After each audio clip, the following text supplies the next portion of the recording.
우리는 왜 불안할 때 무당을 찾게 될까? 이 영상들은 무속을 믿으라고도 믿지 말라고도 하지 않습니다.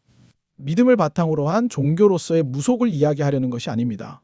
다만 왜 사람들은 여전히 무속을 찾는지 이야기해 보려 합니다. 무속은 미신일까요? 그런데 왜 안 믿는다는 사람들조차 가장 힘들 때는 그 문을 두드릴까요? 여러분은 살다가 일이 계속 안 풀리거나 이유 없이 불안할 때 한 번쯤 이런 생각을 해본 적이 없으신가요? 점이나 한번 보러 가볼까? 겉으로는 난 그런 거 안 믿어라고 말하지만 막상 삶이 막막해지고 미래가 너무 불확실해지면 이상하게 그 생각이 스치듯 지나갑니다. 오늘은 무속을 믿자. 믿지 말자가 아니라 왜 우리는 그런 순간에 무당과 점, 무속을 떠올리게 되는지 비전문가의 시선으로 조금 차분하게 들여다보려고 합니다. 무당을 찾는 가장 큰 이유는 대부분 불안감입니다. 현재의 문제는 심리 상담이나 이론으로도 다룰 수 있어요. 그런데 문제는 미래에 대한 불안입니다. 앞으로 잘 될지, 이 선택이 맞는지, 이 고비를 넘길 수 있는지. 이건 상담으로도 논리로도 딱 떨어지게 해결되지 않죠. 그래서 사람들은 설명이 아니라 구체적인 말, 이렇게 하면 된다라는 대안을 듣고 싶어 합니다. 그 지점에서 무속인은 하나의 선택지가 됩니다. 무속이라는 단어를 한자로 풀어보면 꽤 흥미롭습니다. 무는 하늘과 땅을 연결하는 사람입니다.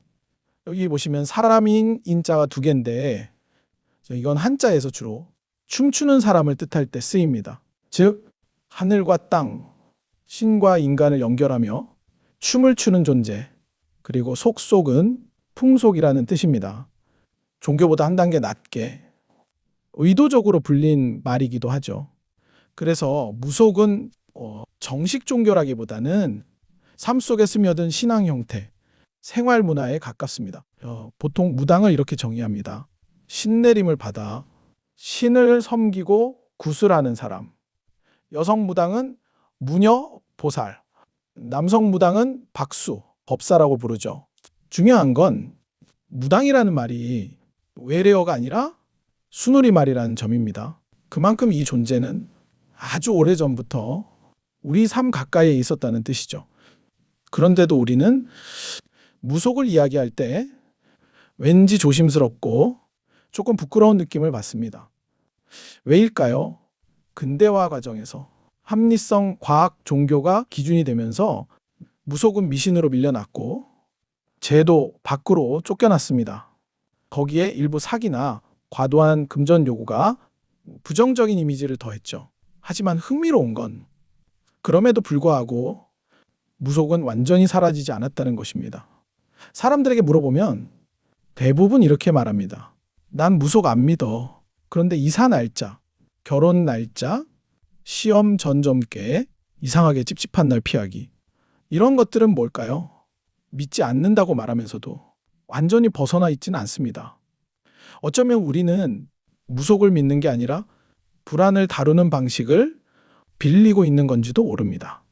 AI는 점점 더 정확해지고 미래 예측도 잘합니다. 그런데 AI는 우리 불안을 껴안아 주지는 않습니다. 무속이 다루는 건 정확한 미래가 아니라 괜찮을 거라는 감각, 이렇게 해보자라는 확신입니다. 이 감각이 사라지지 않는 한 무속은 형태를 바꿔서라도 계속 존재할 가능성이 큽니다. 무속은 믿음의 대상이기 전에 인간이 불안을 다뤄온 아주 오래된 방식입니다. 무작정 배척하거나 맹목적으로 빠지기보다는 이해의 대상으로 바라볼 때 비로소 보이는 것들이 있습니다. 여러분은 어떠신가요? 정말로 안 믿고 계신가요? 아니면 필요할 때 조용히 꺼내드는 마음의 도구일까요? 서두에도 말씀드렸듯이 저는 무당도 아니고 민속학자도 아닙니다. 우연한 기회에 무속을 접하게 되고 좀 더 자세히 알고 싶은 욕구가 있어 그 욕구를 여러분과 함께 풀어볼까 합니다. 총 13편 정도의 영상으로 나누어 기획하여 무속신앙에 대한 진실과 오해라는 주제로 다뤄보도록 하겠습니다. 이 영상이 조금이라도 생각해볼 거리를 남겼다면 좋아요, 댓글, 구독, 알림 설정 한 번씩 부탁드리고요. 다음 영상에서는 1편 우리나라 무속신앙의 개요에 대해 이야기 나눠보겠습니다. 자, 시청해주셔서 감사합니다.